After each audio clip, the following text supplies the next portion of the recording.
Today we're going to be sharing with you what we chose to do for insulation, why we made that choice, and we're going to just show you the install. We're just going to hop right into it. If you like anything about this video, please give us a thumbs up and like, follow, ring the bell if you want to get notified when we have a video.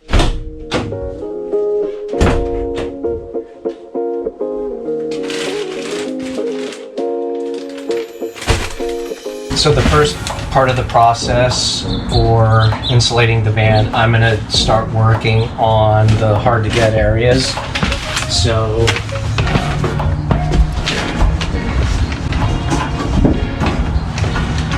I have my gloves on just in case.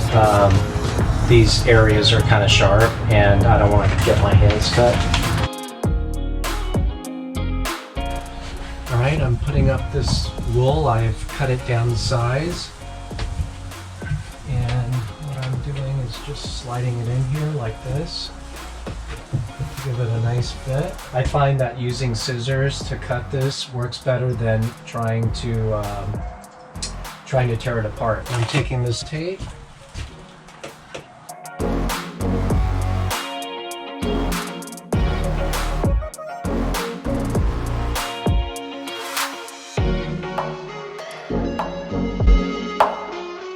Today I'm going to be installing in some of these bigger open areas, and I'm going to be using string and some different tape, and hopefully it'll go well. It's a lot colder today. Storm came through last night, so it's about 59 degrees, and it's cool, but it's good working weather. Now I'm going to be opening a 200 square foot bag. This is the mother load.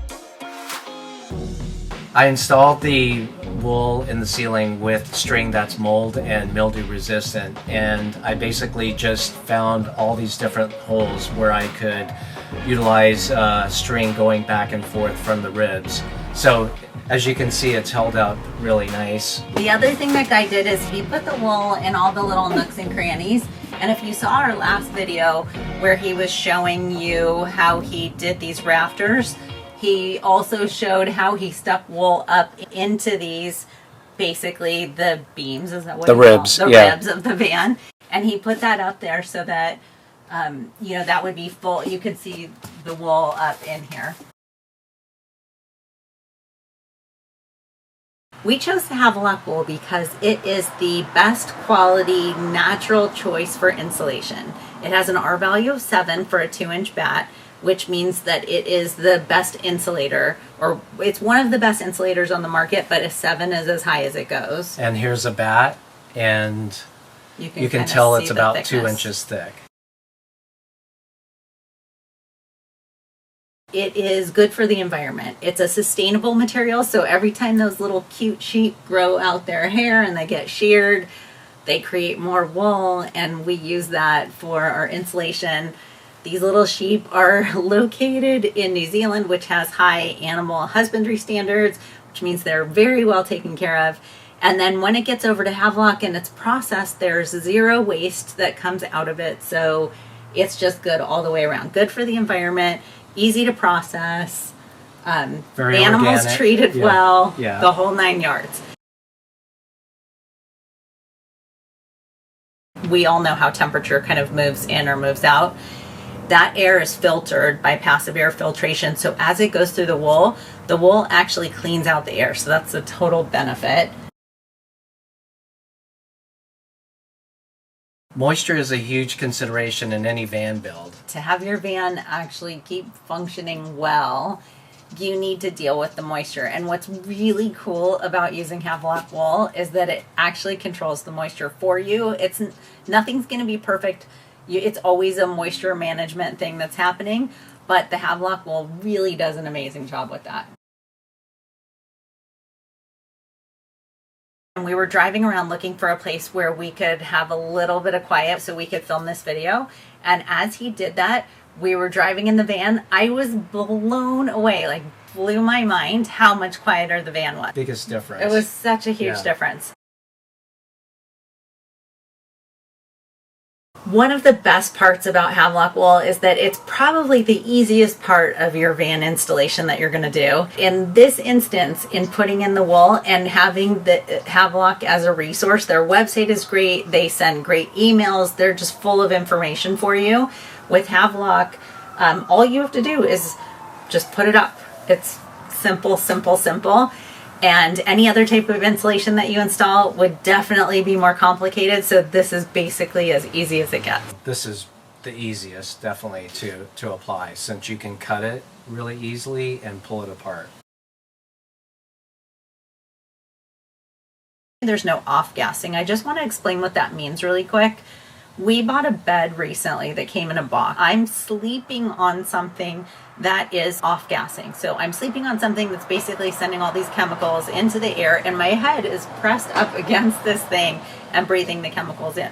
So here's what you need to know about this. There is no off-gassing with this wool, and you can be right up next to it, no problem. It would be like hugging your favorite sheep. Yeah. And so you might think, why does that matter when it's in the wall? It's going to be sandwiched in between wood and metal, and how does that impact us? What's in the walls actually has the ability to come out and be near you. So it's important, I believe, to use natural materials when you're building, if you can. We've gotten to know the people from Havelock. We asked them, what are the top 5 questions they get from people all the time? And it's so funny because when they gave me the 5 questions, we asked every single one of them ourselves. Question 1, how do I put the wool in place before I put the walls up? So either use string like we did right here, use tape like we did over here, or put it up with furring strips, and that will hold your wool in place until you put the walls up. Where do you put the insulation? So the insulation is going to go in the ceiling, in the walls, and in the floor. How much wool do I need? Cool thing is Havelock has it on their website. You can go there, you can put in the type of van that you're doing, and they'll tell you, you basically need 1 roll for every 100 square feet. How much wool do I put in the wall? So you want to keep the wool, the thickness pretty much the same throughout the van. So when you're putting it in there, you can just cut this wool, you can put it in right in there. If you're going to put in 2 things of this, you just want to put 2 things all around. You just want to keep a consistent amount of wool in your van. Do I need a vapor barrier?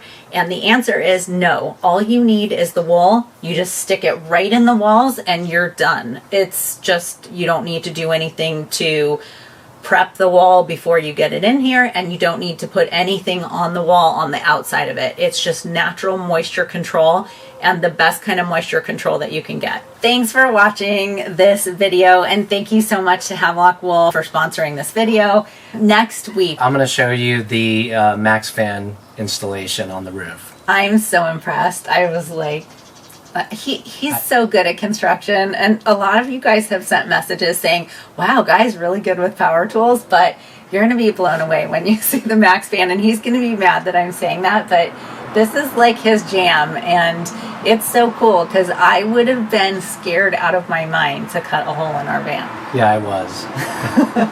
Okay, if you like this video, give us a thumbs up and subscribe to our channel. We're going to be sharing the build along the way, which we've told you. If you click the bell, you'll be notified anytime we do a new video. I think they're coming to get you, honey. Yeah. Like with the I'm kind of laughing right now while we're doing this video because we just heard a siren. Now we hear something in the air. Before that, the pool man came. Before that, like, cars are coming by. So, OMG. Yeah. In the middle of our video, we're adding our boy. He wants to be with us. Does he look like a Christmas dog to you? We just got him this little getup. He loves it. Well, I don't know if he loves it. Do you love it? And we're signing off. Bye. Adios.